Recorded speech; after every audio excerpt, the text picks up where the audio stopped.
and welcome back to another episode of The Curious Cube with your host, Isabella. Holden. Luke. Woo! Welcome back. So how's everyone been? I am fresh out of spring break, and I caught a cold. Well, we all are fresh out of spring break, I Oh, suppose. yeah. This is true. Well, over spring break, I spent- went hiking with my family, so that was good. Nice. Yeah, over spring break, I was at home in Texas with my family, Mm. just, being at home or something. I was home for 3 glorious days, and then I got whisked over to New York for the J Street first year program, which is a lot of fun. I would totally recommend it. It's for first year students, but I really enjoyed that. So I was up there, and yeah, it was a good time. And Yeah, I'm also very the- glad spring break happened because man, I needed a break. Oh Wait, wait, this sorry, is what hold I it. thought last year. I was going to mention that the USAMO also happened recently. Right? So Yeah. I hope you guys all enjoyed the problems. Would you like to say something else about the problems, Holton? They were cool. Would you like to say something else about the problems, Holden? Would you like to say Like- something else? Like The fact that you wrote two of them? Oh yes, this is true. This is true. They were like P1 and P3, I believe. On which test? Yes. Oh Use yes, them on the USA Math Olympiad, and these turned into P2 and P3 on the Junior Math Olympiad. Yeah. Except that the JMOP3 was an easier version.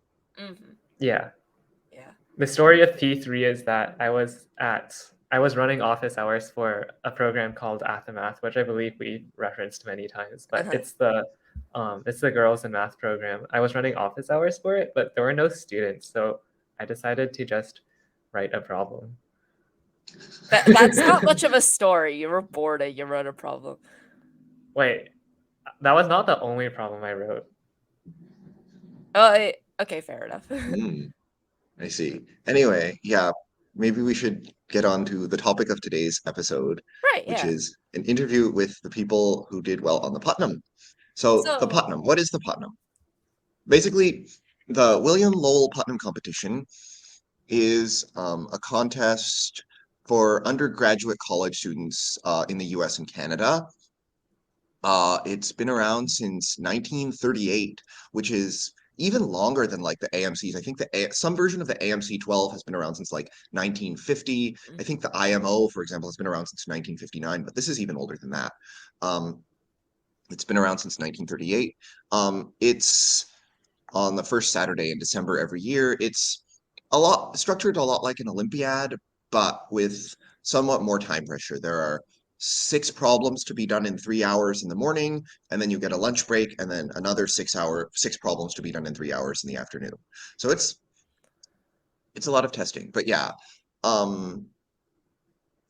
So maybe someone should also explain the like awards. Also, it's a little different from high school Olympiads in that it incorporates some more college level like math topics. Now you won't be doing stuff like research level like math craziness, but it includes stuff like abstract algebra and like Calculus. some amount of Linear calculus. algebra, calculus. Does it go up to analysis. diffie-q, differential equations? Maybe. Oh. Maybe. I wouldn't know. I didn't. I think I have seen a differential equations Yeah. problem on there. I see. So this year, Luke and Holden both took it. I decided to opt out. I was a bit busy around that time, and I was not really up to like a math contest. But it sounded like a lot of fun, and I had a look at the questions afterwards. But yeah, and today our guests for this episode are this year's Putnam Fellows. AKA the people who are the top scorers, which includes Luke himself. Congratulations. Woo! Thank you. But yeah, As Putnam well- Fellow is the top 5. Yeah, as well as the winner of the Elizabeth Lowell Putnam Award. This is an award that was established by the Putnam family in honor of like their female relative to promote like women and underrepresented genders in mathematics. So yeah, really excited to have them here, and let's get on with the interview. Hello, Putnam Award winners, and welcome to the Curious Cube. It's a big honor to have you guys here. So yeah, thank you for taking time to come to our little podcast. Yeah, thank you. If you'd like to tell us about yourself and your experience with contests in high school and college, high school, math contests like before college. You can like mention anything that you did in college, but yeah. Sure. So I guess I'll start. I'm Brian. I'm a sophomore at MIT. I guess I did contests in high school, and I guess I started math contests in some form or another in like 5th grade or so. But I've been like doing them more or less since then in some form. And yeah, I guess I like did the AMCs. I did like things of that nature. And now I guess in college I did the Putnam clearly, and yeah, here I am. Whoa. Okay, so I will go next. Hi, I am Papon, and I guess my journey in math competition is not very different from Brian. Like I started around like 4th or 5th grade, maybe like plus minus 1 or 2 years, and then I start doing Olympiad math. So I am not from the US, so the system for participating in Olympiad is a bit different, but other than that, it's still kind of similar. And so where are you and from? then I do Putnam, Thailand. And then I do Putnam in freshman year, which is like this year. So yeah, that's kind of it. Fellow first year. Yeah, I'm Ming Yang. Yeah, I'm a junior at MIT, major in computer science and mathematics. And I grew up in China, and I did math Olympiad from also like 4th or 5th grade to like about 10th grade. And then I switched to like informatics Olympiad. But at MIT, I still take like lots of like math classes. And I also participated in the Putnam seminar. Like in my freshman year, Putnam was canceled, like it turned online. And in my sophomore year, like I forgot to register. So this is my 3rd year, and it's my first time like at Putnam. Yeah. Yeah, first try, and then you got fellow. That's amazing. Because I have like more experience. Like I have been in college for like 3 years. Yeah. That's true. Hi, my name is Bing Wei, and I'm also a junior at MIT. I also come from China, and I also attend Math Olympiad contests in high school. But I actually began to learn Math Olympiad maybe a little later. Actually, I think I began to learn it seriously at the beginning of my high school. Yeah, and a little bit later, but it's not that late. Yeah, and my major now is computer science and math, and my minor is economics, and yeah. So if you notice something that everyone here has in common, it's that we're all at MIT. We are so cool. Oh, hello, Glad Daniel. Daniel could join us. Hi. Maybe introduce yourself and tell us about your background with math contests before high school, and yeah, just introduce yourself. But yeah, sure. So hi everyone, I'm Daniel. I'm a senior at MIT. I think I'm the oldest contestant to be interviewed on this podcast. So I think I'm pretty sure that's true. Yeah, so I participated in math contests a lot in high school. I was very involved in the USA contest scene. I went to the IMO once in 2019 with Luke, and yeah, in college I've taken the Putnam a few times. And yeah. Nice. It's good to have you here. great to have everyone. Yeah. So yeah, maybe we'll just get right on to moving on to the next question. Interview. Yeah, like, so how is the Putnam, and how was your like I guess how did you find the Putnam to be similar to or different from high school contests?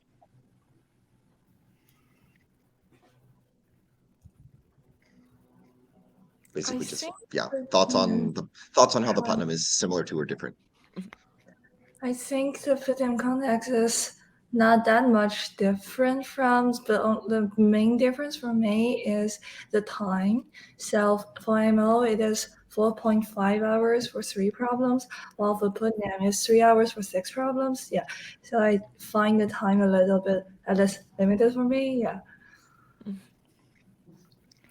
Yeah, I think I definitely agree with that one. Like, I think in a high school Olympiad setting, maybe like you could reasonably just like you spend a lot more time on each particular problem, and usually those problems are like a lot more like time consuming a lot of the times. While Putnam problems, like you're given less time to do them, and so like oftentimes you like have to find a like somehow cleaner solution or something like that, like, and like you maybe don't have as much of like the time that you would in a high school setting.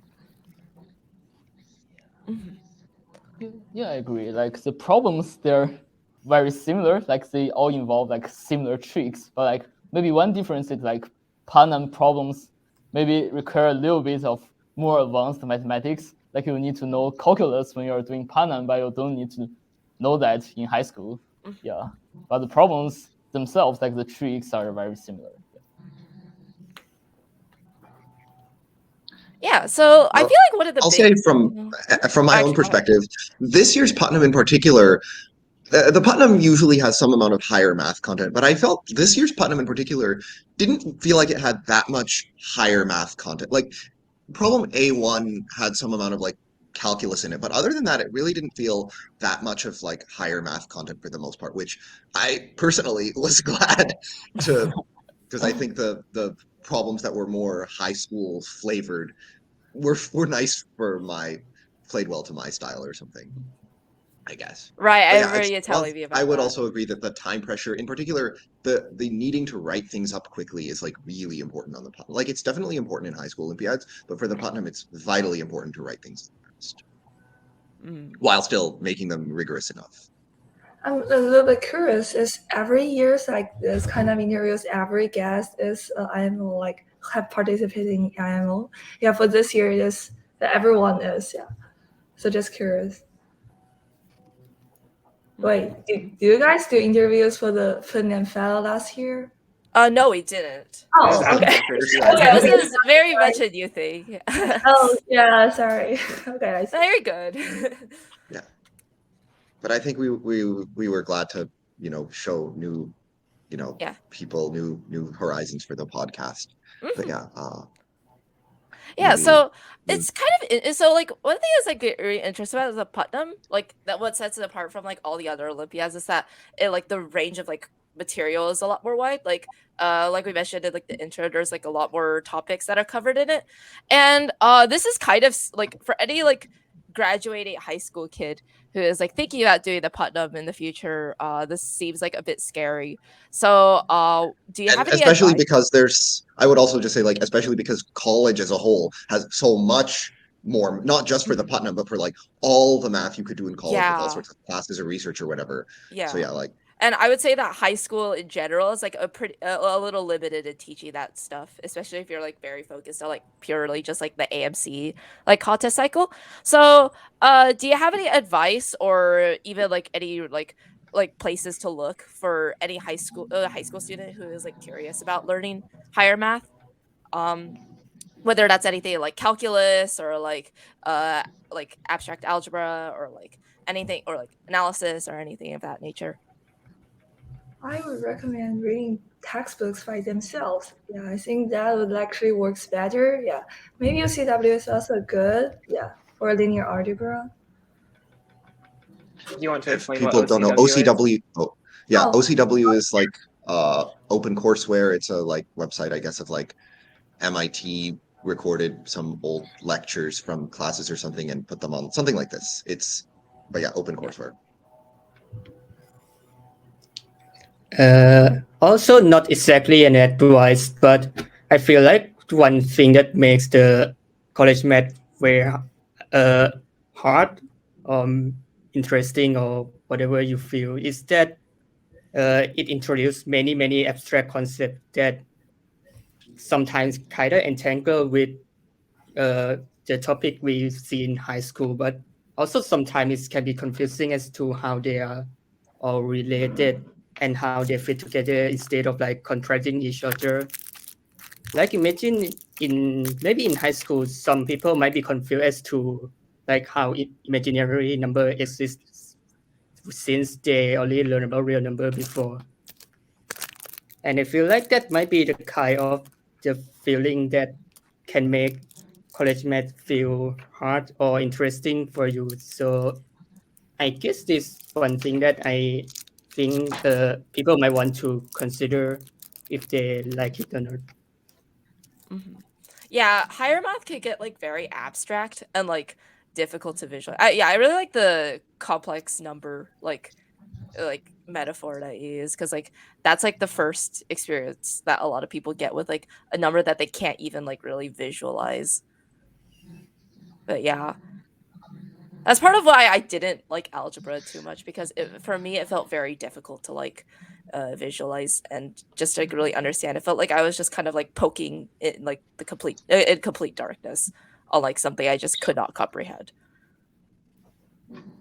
Does anyone else have thoughts on like higher math? Oh yeah. So like for a high school student which is like curious about higher math, I think it's very good to try it out because like I feel like it's very different from high school mathematics.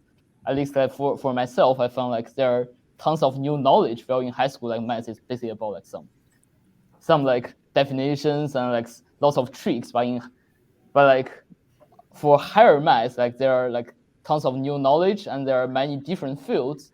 And like you only know whether you like the field or not after you have tried it out.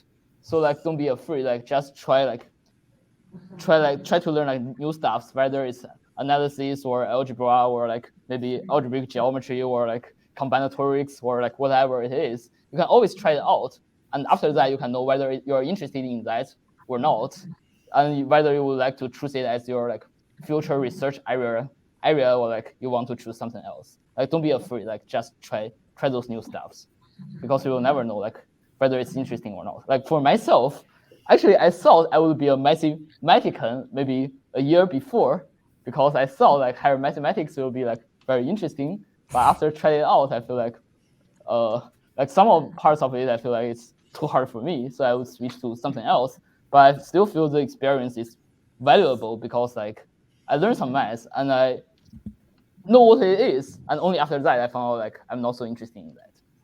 Yeah. No, yeah. So now you're a bit more interested in like the computer science side of things, I guess. Yeah. No, I want to do machine learning. Yeah. That's cool. Yeah, I feel like it can change the world, but like I still feel mathematics is very interesting, but like maybe it's not for me. I agree with that. I'm also more interested in computer science for the exactly same reason. To add on to the abstractness conversation from earlier, I think one particular piece of advice that I think might be useful is that if you're having trouble thinking about how all these different concepts relate to one another, try talking about them with other people. Because I found that often if you read about something, you can digest a lot of material. But if you have to talk about some concept to someone else, you kind of have to condense it into something that can fit into a conversation. And that can help you kind of pick out which things are more important than the others. Ah, nice. Yeah. Yeah. Doing math with other people is very good.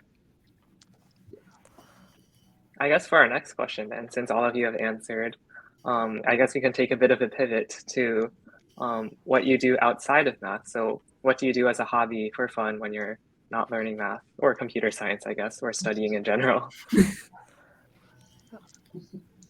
Actually, I do lots of random stuff. Like currently I'm writing some science fictions, and I also have like lots of random thoughts. For example, maybe for the coming week, I will try to print out some time chocolate.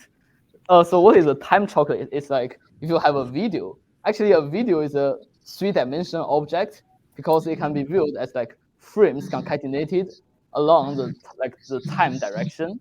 Yeah, and actually you can print it out as a solid chocolate. I mean, when you're eating that chocolate, you're actually like eating the time. Yeah, so like I have some tons of like random stuff to do like outside of like studying, and I found like it's hard to describe them all, but I found like doing random stuff is very interesting. Wait, that's so interesting. Wow. The time chocolate thing. Wow. I have some chocolate here, but it's not time chocolate. I also have chocolate here. It's 95%. Ah, nice. Yeah, maybe You I can will turn your play out chocolate next into time chocolate by making the correct video. I guess this is true. Yeah, makes sense. Yeah. Yeah. Other people's response. Other people.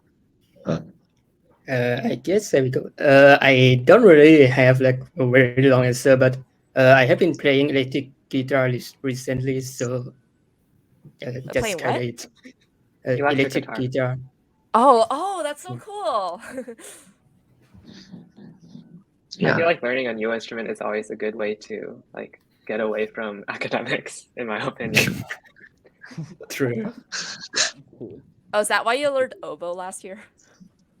Oh, no comment.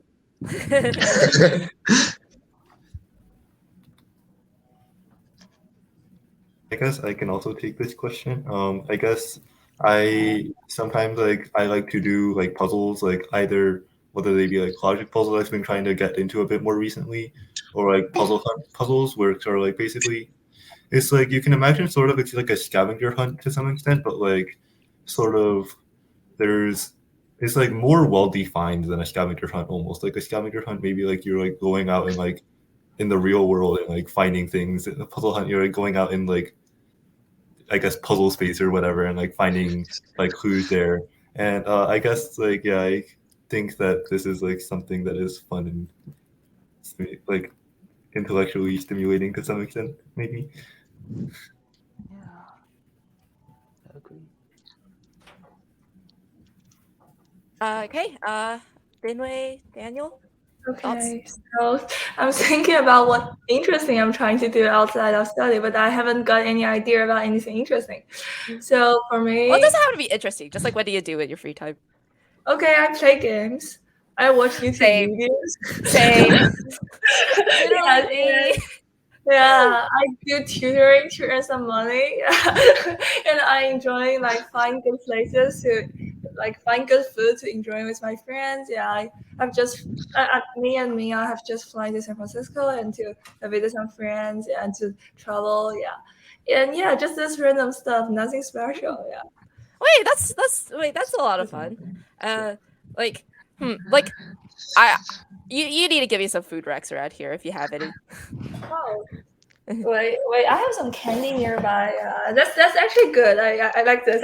Okay. Oh, nice. We finish my part, Daniel. Yeah. Yeah, sure. I'd say that outside of math, I'm also interested in physics, and I also follow politics quite closely. I feel like going off the random stuff thread, I feel like I have an ability to retain very random knowledge somehow. I remember, I think it was 2 years ago, I gave a lecture to Luke and Holden on like what the technical definition of the North Pole was, which is actually a very surprisingly interesting subject because you can't just do it in the very obvious way. Can you give it to us again? I forgot most of it. It's like on another time, of course. Yeah, it's probably too complicated to fit into this podcast. But... Unfortunately.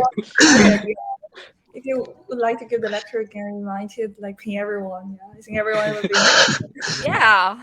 Wait, you can turn this into a Spark event or something. You could give the 30-second version. Okay. The 30-second version is that you take the celestial North Pole, you project it onto a plane, you take the Fourier transform of that graph, you cut out all components that have frequency less than a day, and then project that back onto the Earth, and that's the North Pole. Okay. I definitely understood that. The Earth is inspired at least one person to go into geodesy. The Earth is definitely one of the celestial bodies of all time. I remember you guys talking about geodesy at some point.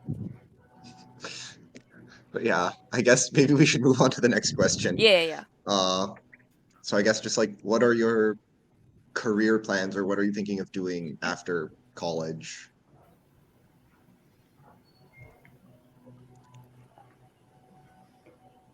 Anyone? It's totally fine if the answer Perhaps I don't can know. go first. I'm the closest to graduating. So yeah, so I think I'll be going to a graduate school next year. I haven't made a final decision yet, but I'm pretty close to that. And I'll be doing research, so presumably for about 5 years or so, and then we'll see after that. What area of mathematics? or physics? Basically combinatorics. It's a bit more complicated than that, but I feel that's a good enough descriptor for now. For me, I'm now doing research for applying machine learning to biology, which is a field I'm really interested in, and I'm really interested in applications. So I'll probably work for like 1 or 2 years after my graduation, maybe 1 year in the quant firm, yeah, to get some money, yeah.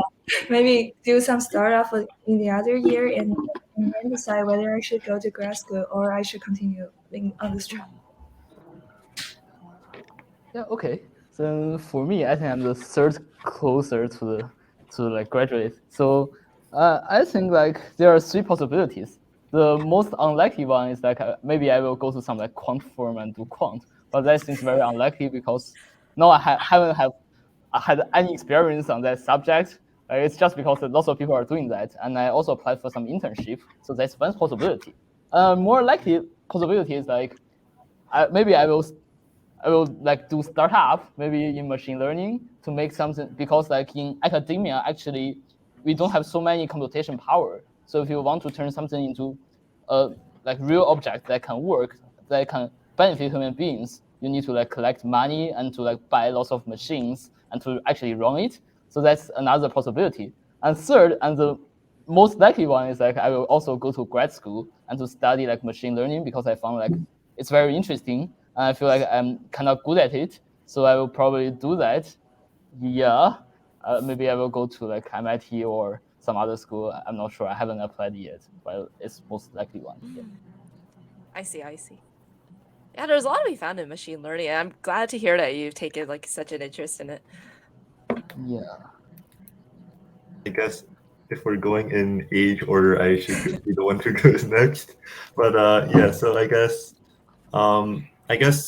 I am still not entirely sure what I plan to do after college, but like I guess the option that I'm currently leaning in the direction of is like some like work at some quant firm for a few years at least, and like maybe like after that we'll see from there. But like basically like get the money first and then figure out things later is sort of my mentality. But, yeah, we'll see where that one leads. But. Money first, plans later.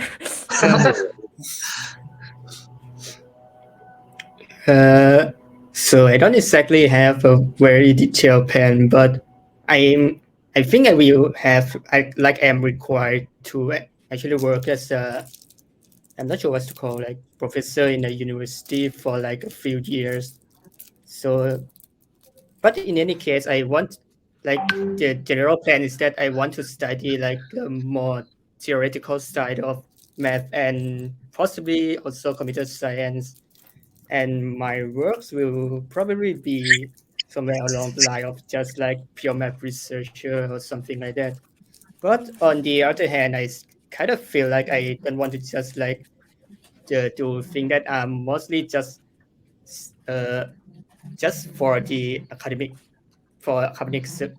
circles. Like if I'm doing pure math, it's more just for pure math's sake and not for like any application outside. So I feel like I also want to do like something else too, but it will probably not be my main job. Like maybe I will be like hobbyist musician or something. Yeah, I definitely can relate to those feelings about pure math not really having applications. I used to think I used to be like pretty confident, like, oh, I want to be a professor. That's just what I want to do. Nowadays, I'm less sure what I want to do exactly, but it should be something involving math or something. So I guess for our final question here, I want to give you guys an opportunity to like thank someone in your life or thank several people in your life that has helped you get to where you are now.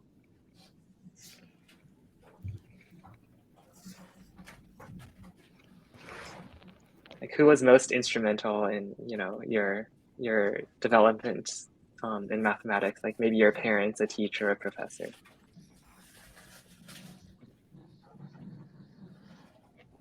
Anyone? I guess I can answer this one, I guess. So, well, I guess, yeah, it's like my parents were pretty supportive in that, like, they, like, drove they drove me to like places to like where I could get like learn the material and things like that, and like they were pretty supportive of like driving me to like all these different contests. Like we drove to Boston quite a large number of times just to attend contests there, and like I guess like also just like I had 2 teachers I guess that like come to mind that like were very helpful to me and like helped me like achieve the level of math ability that I currently have, I guess. Yeah. So pretty much the same for my parents. So they are very supportive, and without them I wouldn't have like the necessary material to be like at this level of knowledge in mathematics. And so in additional to that, I think I am also thankful for the what is called again, like the Olympic campaign, like the Olympic camps in my country. So like the AMC pipeline in the US. For pretty much the same reason, without them, then I wouldn't be able to like have the maybe not exactly that I won't be able to, but it would be a lot harder for me to like organize and study the stuff I need to excel in mathematics. So yeah.